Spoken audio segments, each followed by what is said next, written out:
तो जैसा कि लास्ट एपिसोड में हमने देखा था कि जियांग हान और लिन फेंग के दरमियान मुकाबला शुरू हो चुका, मगर लिन फेंग अपने साथ ढेर सारे कल्टीवेटर्स लाया था। उसे लगता है कि उनकी मदद से वो जियांग हान को खत्म कर पाएगा, मगर उसका ये अंदाजा पूरी तरह से गलत साबित हुआ। जियांग हान ने 1 बाय 1 करते हुए उसके सभी साथियों को मार दिया, जिसके चलते लिन फेंग को वहाँ से भागना पड़ा। मगर उसने एक और चालबाजी की। उसने जियांग हान के डिवाइन आर्टिफैक्ट के बारे में जगह जगह पोस्टर लगवा दिए ताकि सभी कल्टीवेटर्स जियांग हान के जान के दुश्मन बन जाए। अब आगे तो इस एपिसोड की शुरुआत में हम लिन फेंग को देख पाते हैं, जो कि किसी शॉपकीपर किंग से मिलने पहुंच गया था। उसे ग्रीट करते हुए कहने लगा कि मास्टर किंग, मैं आपसे कुछ इन्फॉर्मेशन हासिल करना चाहता हूँ। मैंने देखा था कि क्या स्टार सी के एक रॉयल मेंबर हमारी सिटी में पहुंच चुकी है, तो मैं बस इतना जानना चाहता हूँ कि उनके यहाँ पर आने का मकसद क्या है। कहीं वो हेवनली बीस्ट कोल्ड्रन को हासिल तो नहीं करना चाहती? अगर वो वाकई उस कोल्ड्रन के पीछे है तो इस काम में मैं उनकी मदद करूंगा। मैं उन्हें बता सकता हूँ कि वो कोल्ड्रन उन्हें किसके पास मिलेगी, लेकिन शॉपकीपर किन तो उसकी एक नहीं सुनता।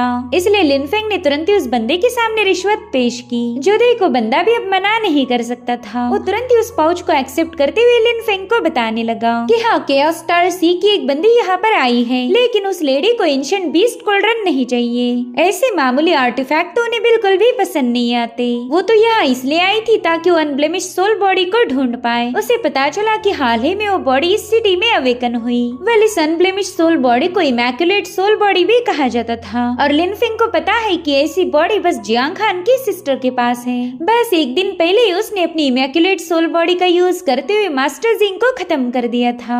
इसलिए अब लिन फेंग तुरंत ही अपनी दूसरी प्लानिंग बनाना शुरू कर चुका। इस बंदे का बस एक ही मकसद है, जियांग हान को खत्म करना, और उसके लिए ये किसी भी हद तक जा सकता है। अब सीन शिफ्ट होकर हमें डार्क सिटी का मार्केट एरिया दिखाया गया, जहाँ पर जियांग हान अपनी टीम के साथ पहुंच चुका। वो अपने साथ अपनी छोटी सिस्टर लियार को भी लेके आया था। लियार तो मार्केट में मौजूद खाने पीने की चीजें देखकर ही काफी ज्यादा एक्साइटेड हो गई। वहीं पर लांग उसे संभालने का काम कर रहा था, मगर लियार तो बिल्कुल भी उसके काबू में नहीं आती। वो तो बस मजे में इधर उधर भाग रही थी। इधर जियान भी जियांग हान को बताने लगी कि काफी दिनों से हमने कोई पार्टी नहीं की। उस हान फैमिली की जिनमाओं ने तो हमारा जीना ही हराम किया था, मगर अब सब कुछ पहले जैसा ही नॉर्मल हो गया। लियार भी यहाँ आने के बाद काफी ज्यादा खुश नजर आ रही। जियांग हान भी अपनी सिस्टर को रिकवर्ड होता हुआ देखकर रिलैक्स हो गया। वो अब जल्दी अपने एक मिशन पर जाने वाला था, लेकिन उससे पहले लियार के साथ वक्त बिताना तो बनता ही है। इधर लियार ने देखा कि वहाँ पर रंग बिरंगे मास्क का शॉप लगा है, तो लियार भी उन्हें खरीदना चाहती थी। वहीं पर जियांग हान उसके लिए रोस्टेड नट्स लाने चला गया, और थोड़ी देर के लिए उसने लियार को जियान के हवाले कर दिया था।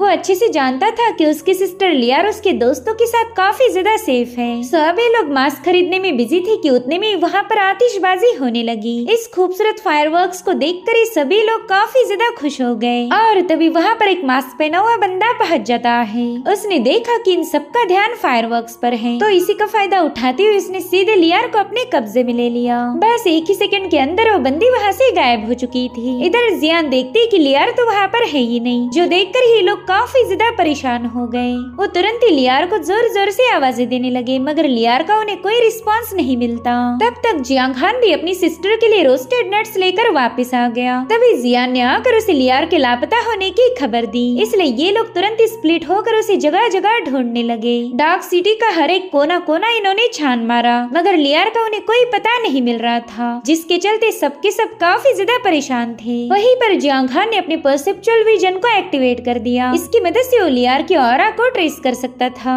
मगर उसे तो डार्क सिटी में लियार का कोई ट्रेस नहीं मिला, जिसके चलते वो काफी ज्यादा परेशान हो गया। लियार के अलावा तो उसका इस दुनिया में कोई नहीं था। अगर उसे कुछ हो गया तो जियांग हान कभी खुद को माफ नहीं कर पाएगा।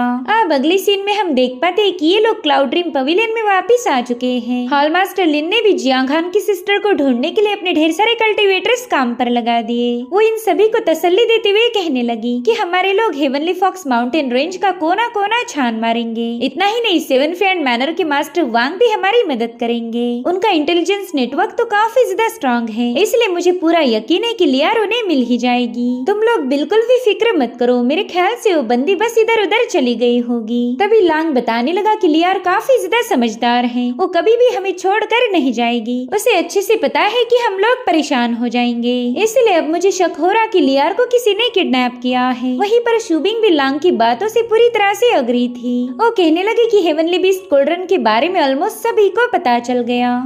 हो सकता है कि उन लोगों को ये बात मालूम हो गई कि कोल्ड्रन तो जियांग खान के पास है और अब उस कोल्ड्रन को हासिल करने के लिए लियार का इस्तेमाल कर रहे, ताकि जियांग खान को मजबूर होकर अपना डिवाइन आर्टिफैक्ट उनके हवाले करना पड़ जाए। जिस पर जियांग खान कहने लगा कि अगर वो लोग वाकई कोल्ड्रन को हासिल करना चाहते तो लियार को किडनैप करते, साथ ही उन्होंने अपनी डिमांड्स हमारे सामने रख दी होती। मगर काफी देर होने के बावजूद भी उनका हमें कोई पैगाम नहीं मिला। हो सकता है कि वो लोग मेरे कोल्ड्रन के पीछे ना होकर लियार ही उनका टारगेट है। लियार के पास इमैक्युलेट सोल बॉडी है और ऐसी बॉडी इस दुनिया में सबसे ज्यादा रेयर मानी जाती, तो उसे ही हासिल करने के लिए किसी ने लियार को अपने कब्जे में लिया होगा। वे लिए बस मेरा अंदाजा है, मैं बिल्कुल भी श्योर नहीं। अगर हमें उन लोगों का कोई पैगाम नहीं मिला तो ये बात फिर कंफर्म हो जाएगी कि वो लोग कोल्ड्रन में इंटरेस्टेड नहीं थे, बल्कि उन्हें लियार चाहिए। और उतने में हॉलमास्टर लिन को एक पैगाम मिला, जिसे पढ़ते साथ ही वो थोड़ी सी परेशान हो गई। वहीं पर जियांग खान भी उनसे पूछने लगा कि क्या इसमें लियार की कोई खबर है। तो हॉलमास्टर लिन उसे बताने लगी कि ये पैगाम हमें सेवन फ्रेंड मैनर के मास्टर वांग से आया है। उनका अंदाजा है कि लियार को अजूर पैलेस के लोगों ने किडनैप किया। जो सुनते साथ ही लांग परेशान होते हुए कहने लगा कि अजूर पैलेस क्या स्टार सी कॉन्टिनेंट का सबसे मेजर फैक्शन है, वो लोग भला लियार को किडनैप क्यों करेंगे। जियान भी यही सवाल पूछ रही थी कि उतने में जियांग खान गुस्से में आकर अपनी पावर्स को एक्टिवेट कर चुका। वो कह रहा था कि उनका मकसद तो मैं नहीं जानता, मगर मैं अपनी सिस्टर को उनके चुंगल से छुड़ाने जा रहा हूँ। मैं अभी के अभी क्या स्टार सी के लिए रवाना हो जाऊंगा, मैं बिल्कुल भी समय बर्बाद नहीं करना चाहता। जिस पर लांग कह रहा था मेरे भाई वो लोग काफी ज्यादा खतरनाक है, अगर तुम वहाँ गए तो डेफिनेटली तुम्हें मार देंगे। वहीं पर हॉल मास्टर भी यांजियांग को लेकर काफी ज्यादा परेशान हो गई और उससे कहने लगी कि मैं जानती हूँ तुम अपनी सिस्टर के लिए काफी ज्यादा परेशान हो, मगर क्या star c cloud dream continent से काफी ज्यादा दूर है। वहाँ की सभी कल्टिवेटर्स बहुत ही भयानक पावर्स पजेस करते। इनफैक्ट वहाँ तुम्हें ढेर सारे वॉइड ब्रेकिंग रेल्म वाले जीनियस मिलेंगे, तो तुम उनका मुकाबला कर ही नहीं सकते। और अगर तुमने उन्हें हरा कर तुम अजूर पैलेस पहुंच भी गए तो भी उनके पास अर्थ इमॉर्टल रेल्म वाला पैलेस मास्टर है, तो उसके होते हुए लियार को रेस्क्यू करना इम्पॉसिबल होगा। मेरे ख्याल से हमने एक अच्छी प्लानिंग बनानी चाहिए और इसमें थोड़ा सा वक्त लगेगा। जिस पर जियांग खान कहने लगा कि चाहे वो केओस स्टार सी कॉन्टिनेंट कितना ही ज्यादा भयानक क्यों ना हो, मैं वहाँ जरूर जाऊंगा। लियार ही मेरे लिए सब कुछ है, अगर उसे बचाने की कोशिश में मैं खुद भी मारा गया तो मुझे कोई गम नहीं होगा।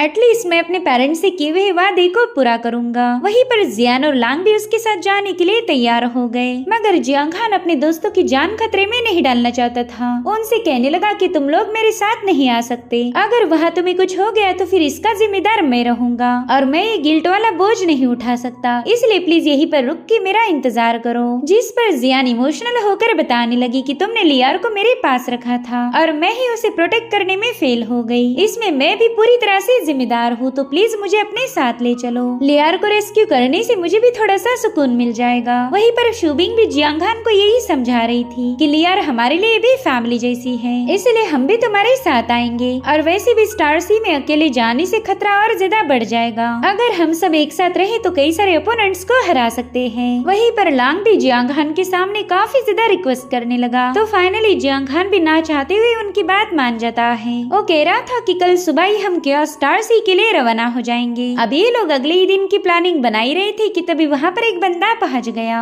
उसे वहाँ देखते साथ ही हॉलमास्टर लिन भी थोड़ी सी परेशान हो गई। वेल ये बंदा क्राउचिंग ड्रैगन माउंटेन की सबसे पावरफुल जियांग फैमिली का मास्टर था, तो हॉलमास्टर लिन तुरंत ही उसे रिस्पेक्ट देने लगी। उसे समझ नहीं आ रहा था कि अचानक से एल्डर जियांग यहाँ पर क्यों आ गए। वो एल्डर भी समझ गया था कि हॉलमास्टर लिन थोड़ी सी परेशान हो गई, इसलिए वो तुरंत ही उन्हें बताने लगा कि मैं यहाँ पर किसी को लेने आया हूँ। इधर हम लांग को देख पाते जो कि फटाफट से जियांग खान के पीछे जाकर छुप गया था। वो कह रहा था प्लीज ऊपर वाले इस बंदे को अंधा कर दे, इसकी मुझ पर बिल्कुल भी नजर नहीं पड़नी चाहिए, वरना ये तो जबरदस्ती मुझे यहाँ से लेके जाएंगे। और उतने में वो एल्डर सीधे उसके पास पहुँच गया। वो कह रहा था लड़के तेरी ये दुआएं कबूल नहीं होने वाली, भला हेवन मुझे बेवजह अंधा क्यों करेगा। तूने कहा था कि तू बस कुछ दिनों के लिए बाहर घूमने जा रहा, और इतने दिन हो गए मगर अभी तक तू घर वापस नहीं आया। तेरी वजह से पूरी फैमिली परेशान है, इसी वजह से उन्होंने मुझे यहाँ भेज दिया ताकि मैं तुझे अपने साथ ले जाऊँ। चलो फटाफट से अपने दोस्तों को अलविदा बोल, तुझे मेरे साथ घर चलना है।